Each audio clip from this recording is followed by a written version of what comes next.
Hello, everyone. Welcome. I'm Karen Yankovich, and this is Triple Your Biz TV. And I'm excited today to have, I guess, here a new friend, Alexis Giostra. Did I say your name right?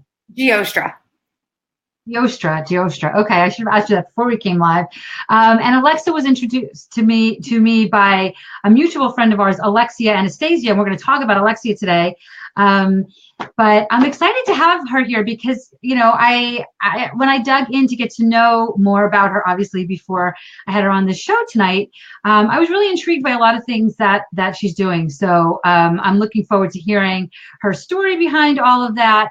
And Alexia, why don't you tell everybody a little bit about who you are? Rather than me reading your bio, why don't you do it for me? Like, tell us who you are. So hello, thank you guys so much for coming live to hear me talk with Karen today about my business. My name is Alexis Giostra, and I'm an online entrepreneur who designs and sells digital productivity tools to help you work smarter, not harder. So essentially, I teach via my YouTube channel where I have a following of over 80,000 subscribers, and I am predominantly based online through social media, and all of my products are actually digital courses or digital products, PDFs, planners, things of that nature that teach or help you get organized.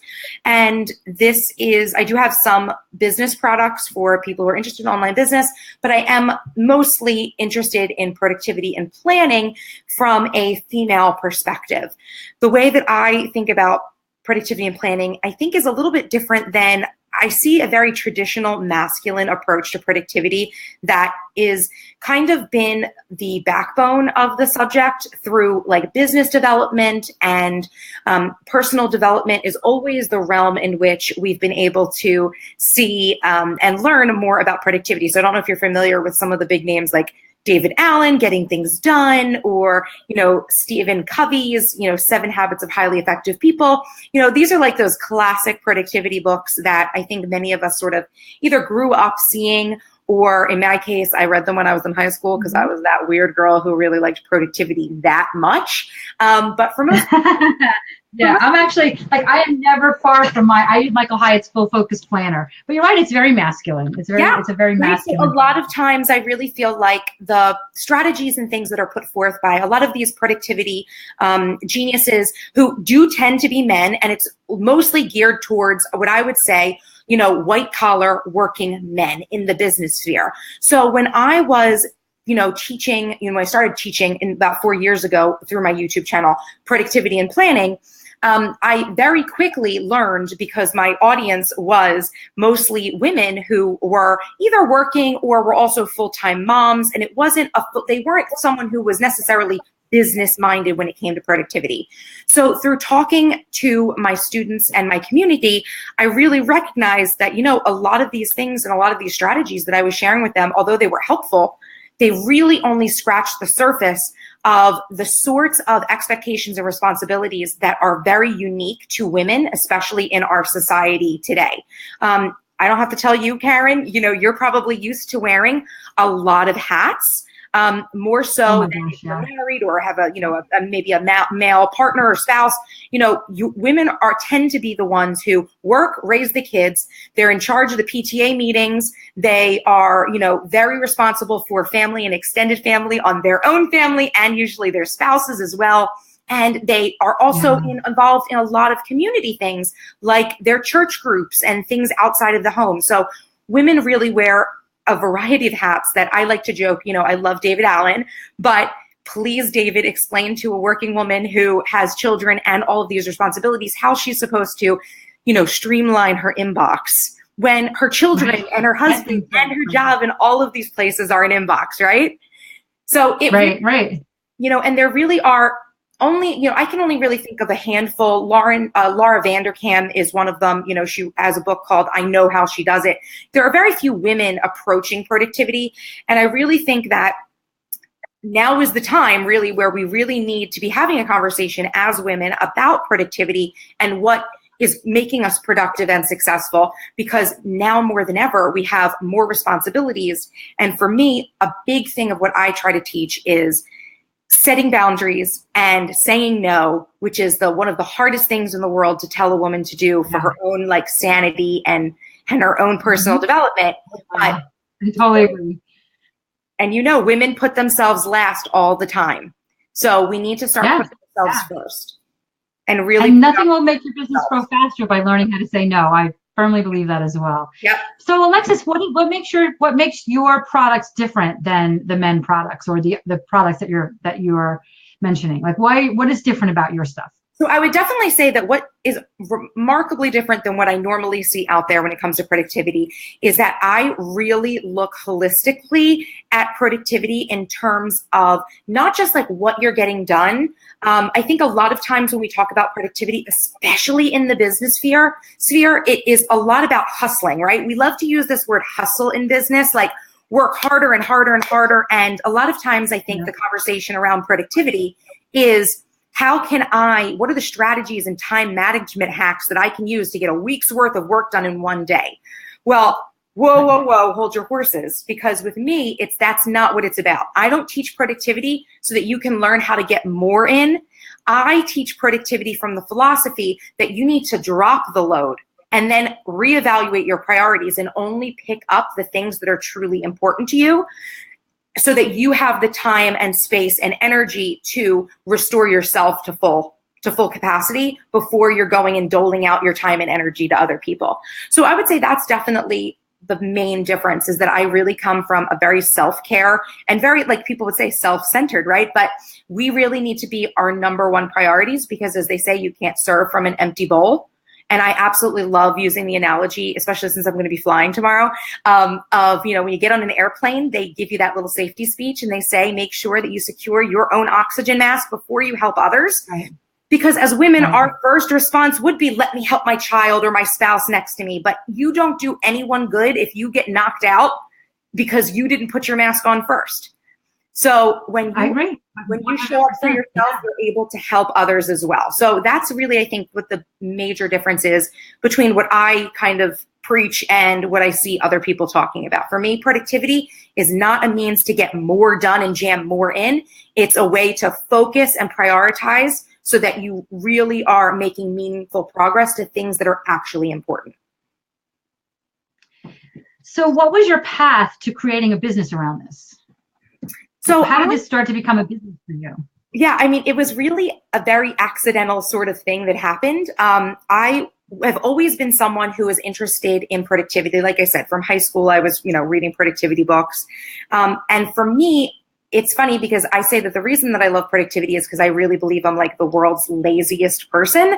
I love to be able to figure out like how to get the maximum result from the least amount of effort. So I've been like hacking the system for myself for like the longest time.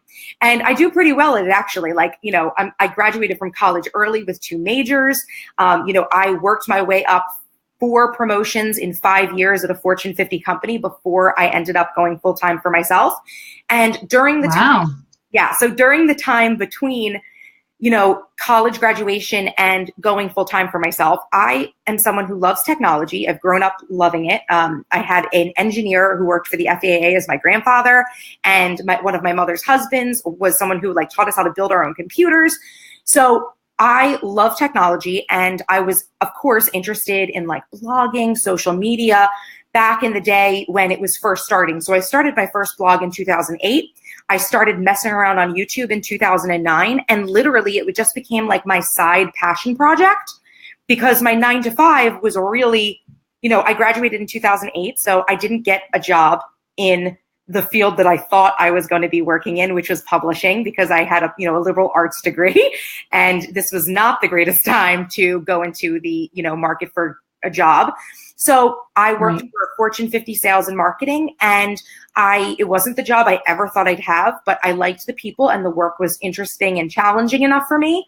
So I blogged and did social media on the side. And one day, like a fateful day in 2014, I discovered online there was an entire community of women who were obsessed with their planners, just as obsessed with their planners as I was. And I'm talking paper planners here. So I started making YouTube videos about my planner because I saw that this was a thing online that people were watching. And from there, my audience grew. It took me from 2009 to 2014 to reach 1,000 subscribers. But then by the end of 2014, I had picked up, I think 10 to 15 more thousand, and then 30,000 the next year. And so that I just kept growing and growing within this community. And early on, because there was so much competition with, in terms of, a lot of different channels that were, a lot of them talking about a lot of the same things, I thought the way I could be different is to share strategies on productivity, because a lot of my audience was very curious about the things that I did and the fact that I worked in corporate and was a blogger and, had then at that point, left my job at a Fortune 50 company to work for myself full time. So it was just sort of like a very serendipitous sort of situation. So talk to us about the decision to leave your job full time. I've actually made that same choice, and it is not an easy choice to make. So how did that happen? Well, for me, I think it was like a perfect storm of, on one hand, I was getting increasingly dissatisfied with my job as I was going through my career, with this company. It's a great company. There's nothing wrong with that. But it was like the deeper I got involved, the more dissatisfied I was, because it wasn't, every new job opportunity was great, but it just wasn't doing it for me. So at the same time, I was really putting a lot of effort into my blog and into my YouTube channel. And I started to see an increase in my income and offers for sponsorships and things like that. So I made a exit plan with my husband. And I said, once I get to this amount of money that my blog and my, my side hustle is making me a month, I want to quit my job.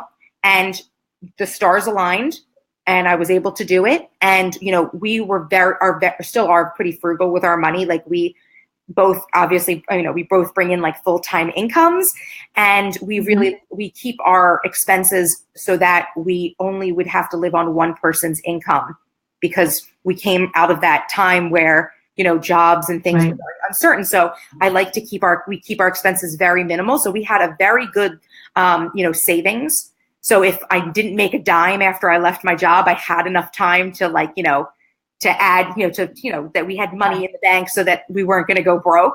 And he had a stable and secure job at the time as well. So, health insurance wasn't an issue. So we just, stars aligned, and it just became, time to go, do it now, go forth. And we did. That's what I did. Fabulous.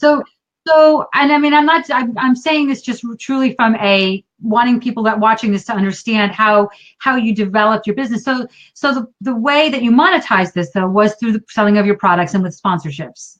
Like those are the main ways that you monetized what you were doing? Not initially, but that is how I do it now. When I first launched to go full time for myself, I was earning, and I still earn the income from YouTube for people watching your videos, that ad revenue, so Google Ads revenue. Right. And I was getting sponsorships, and I was using affiliate links for like affiliate networks where I was talking about products and linking things. And so that was where my income was coming from then. It actually took me from May when I left my job to about the fall. People kept asking me to share my inserts online. They're like, can we buy them? Can we buy them? And it took me forever to just be like, okay, I'll do it. I'll set up an e-shop. But I was adamant that I did not want to turn into a business that was going to print and ship things. I didn't want to do fulfillment all day long of orders. So I created an e-shop on WordPress, and I just kind of figured it out, Googled how you did that. I already had a WordPress blog, so I added on a shop. And I started creating these inserts and putting them up there. Then I started creating classes. Then I found a business mentor who opened me up to, you should do like more course related things. So I just keep creating products and putting out there. And I use YouTube as the primary means to promote them. I will make a video. I'll mention the product and, walk through it, and people purchase. And it's a really great, passive and evergreen sort of funnel that I have going on between YouTube and my shop that is completely automated. Right. I love it. Oh my gosh, that's fabulous. That's fabulous. So then you meet Alexia. Let's talk about this path that you're on now. Yeah. So I met Alexia in January at a retreat for our business mentor. And, you know, I had a very transformative year last year. We'll say that. I lost about 100 pounds. And I almost took like most of the year off from my business. And it was really a test of like whether or not my passive income funnels were going to hold up, and they thankfully did. I just did a lot of soul searching and trying to figure out what it is that I wanted, what the next step was going to be, because I was feeling very stagnant.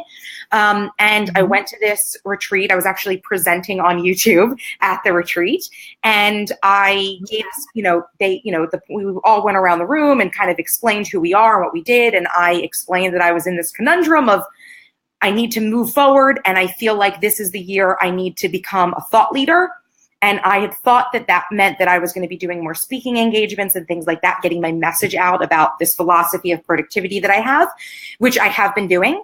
But at the same time, I just very fortuitously, I like to say I had manifested all of this. Like, it just became like the perfect storm.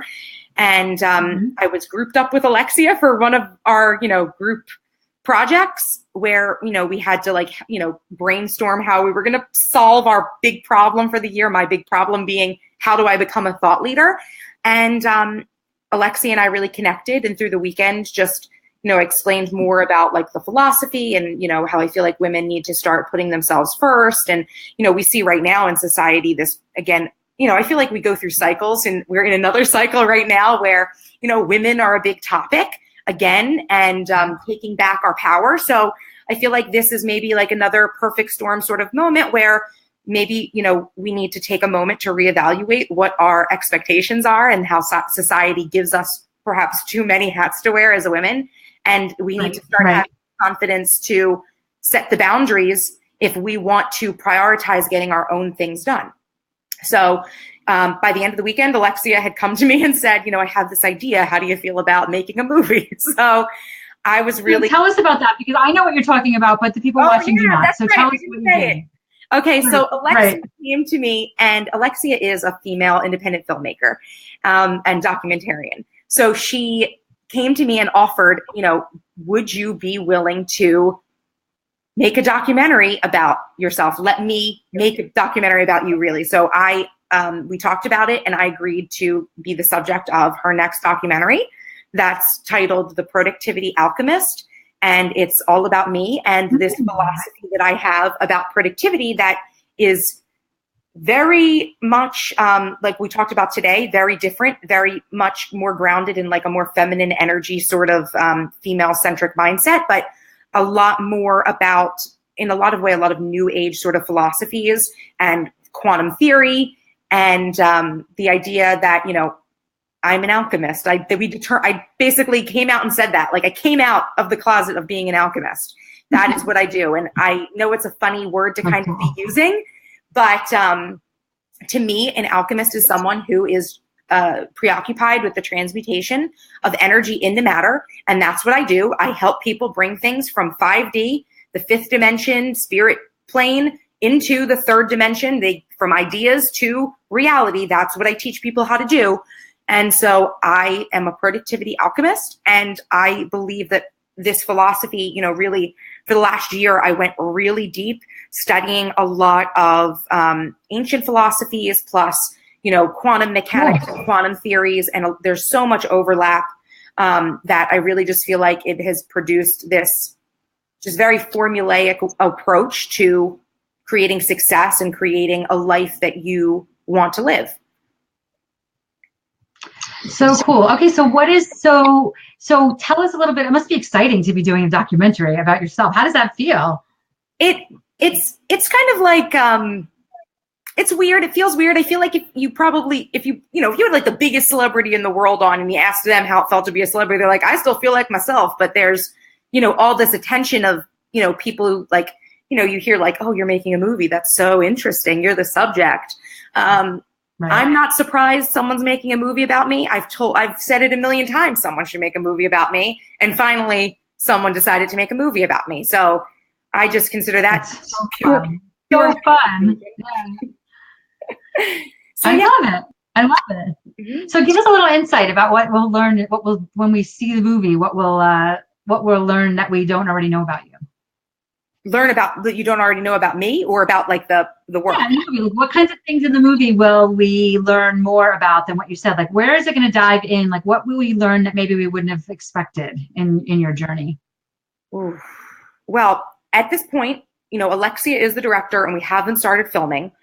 We've talked about where things are going to go, but I would say some unexpected things that we might talk about. I mean, I am someone who, for a very long time, and I'm sure I'm not alone in this, have really struggled to understand why the world teaches us one thing and then expect something different. So, for example, something that I've always struggled with is the idea that, especially when it comes to productivity, is that this idea of you have to work to get what you want. Like, you have to work to get what you want. And yet, on the same coin, we're taught, many of us are taught, and I definitely was, I went to a parochial school for years. We're taught that there is this universal force or God or being that is ready to hand you your destiny, and that you're almost tied to this. So if you don't have to do anything to get exactly what you're already destined for, this is a dichotomy, I would say, that has been plaguing me for a long time, and is something that I feel like I finally have a grasp of really good understanding now that I've really been able to delve into some like ancient Hermetic philosophies. And really, if you're not familiar with those, a lot of people are familiar with The Secret and the Law of Attraction. I think those are kind of like buzzwords. People are familiar with those ideas.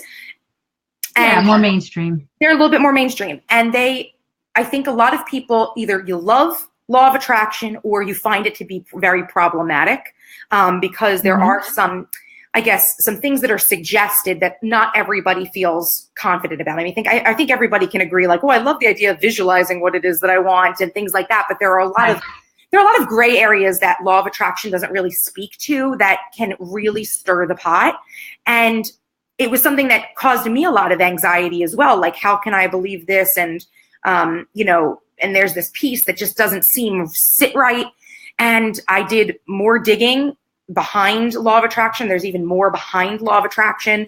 There are these things called the 7 Hermetic Principles. And once I started delving into those, I really began to see, okay, now I get what Law of Attraction is saying. And it's almost like there's other forces at work other than the Law of Attraction that kind of speak to the nature of this universe and our nature as humans and being vibrational beings. That's something that is brought up in quantum mechanics, that we vibrate.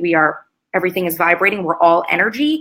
And I'm really fascinated with the fact that, when we dive into the human body, or really anything, like I've got like a bottle here or a cup here, everything in the universe is made of the same substance. So we're all made of stardust, is what they say.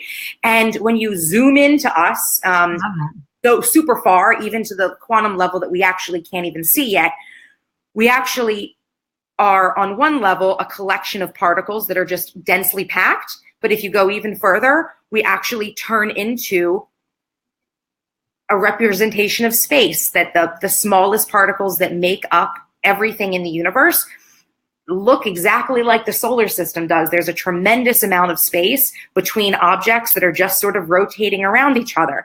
So, we are both physical beings here that are part of this universe, and we are also an entire universe inside of ourselves. So there's a lot of aligning of science and what we would consider New Age philosophy that kind of merge together around this idea of alchemy in a productivity sense. So I love that. I mean, that's really cool. And I don't know anywhere near as much about this as you do, obviously, but it's definitely something I'm fascinated by. But what I find really interesting is a couple of things. it, you know, like as the words came out of my mouth, in the back of my head, I'm like, it's crazy that this is mainstream. Because I remember when The Secret came out, it was anything but mainstream, right? And it wasn't that long ago. And now it's like The Secret and the Law of Attraction is kind of mainstream. So I think there's been some shifts in the universe in the last maybe 5 or 10 years we that are making Aquarius. That could have something to do with it. There we go, right? So it's just, I just love that I love that we can have these conversations just as part of everyday conversation, which 10 years ago would have been like, these people are, you know, crazy, right? But now it's just part of our conversation. And I love that because I think it is so important. And I agree with you about The Secret. I love the idea of the law of attraction. But I almost think it's more the opposite. If you believe something is not going to happen, it is not going to happen, you know. But are you going to wake up and say, I want there to be a Mercedes in my garage and there will be one tomorrow? You know, maybe not. You know, there's other things that have to happen, that have to come together to make that happen. But I think it's a really cool concept. And I love that you're blending it into all the work that you do. That's really cool. That's really cool. So what are the next steps for the documentary? Well, right now, because Alexia is an independent female filmmaker and she's not backed by like a studio, if you think about like blockbuster movies, have like studio funding and things like that, we are actually launching a Kickstarter campaign on March 13th, which is also my birthday, to raise the funding that we need for the movie so that we can film it and get it, you know, produced. And you know, I've been like interviewing crew people. It's been like a very interesting process for me because, you know, for Alexia, she's in this world of film and, you know, she's a producer and a director and she's an actress as well. So she's in this world. But for me, it's like it's all a whole new thing for me to learn. So there's all new processes and things that I'm learning about and the behind the scenes of movies that I'm definitely an avid movie goer, but I had no clue what a producer actually did. So, you know, we have to fund this movie in order for it to happen. And so we are launching that Kickstarter campaign on the 13th. And in the meantime, if you're someone watching this right now who wants to get involved, we have a Thunderclap campaign going up, which is essentially like a crowdsourcing campaign that will help us to almost get the topic trending. So if you're willing to get involved with that. Yeah, I'm going to actually grab the link to that and put it in this chat, the link to the Thunderclap. And Thunderclap basically, so to explain what Thunderclap is while I find this link. So Thunderclap is a web app where you can create a campaign to help spread awareness of a message. So what happens is we set up a message in like a campaign page, and if we reach a certain number of people who are supporting it through Twitter or Facebook, and I think Tumblr is another option, you sign up to support it. And if we reach our 100 backer minimum by the 13th, then Thunderclap automatically pushes out our message for you, so you don't have to like remember to like send a tweet or something like that, or like come up with a tweet. We already have a message that is for promoting the Kickstarter. And so it's just a way to sort of get things trending. A lot of times on Twitter, when there's a lot of people talking about something, it starts to create a trend. And that's how awareness is spread a lot of times online, like virally. Yep. So I'm just looking to see if you gave me the Thunderclap link. I think you did I'm just looking real quick. I thought it was in the original. Oh, here it is. Here it is. Productivityalchemist.com. Productivityalchemist.com? Yeah, that is right now directing to the Thunderclap. And then on the 13th, it'll just directly go to our Kickstarter campaign. So hopefully I'm spelling this right. Productivity. Yep. Yeah. .com. Yep. Okay, cool. Awesome. Great. So basically that's how we can support you right now is by getting involved with the Thunderclap, and then of course sharing the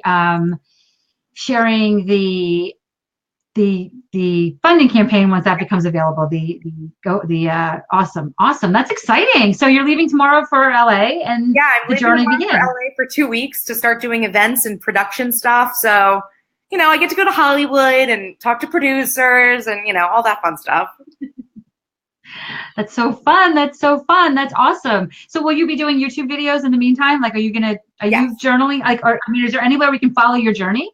Oh, well, yes. I do have, we have set up a email list that I'm emailing out like updates about the movie and things like that in the process. And if you go to my YouTube channel, which is just youtube.com/Miss Trenchcoat, like trench coat, like the outfit shirt, Miss Trenchcoat.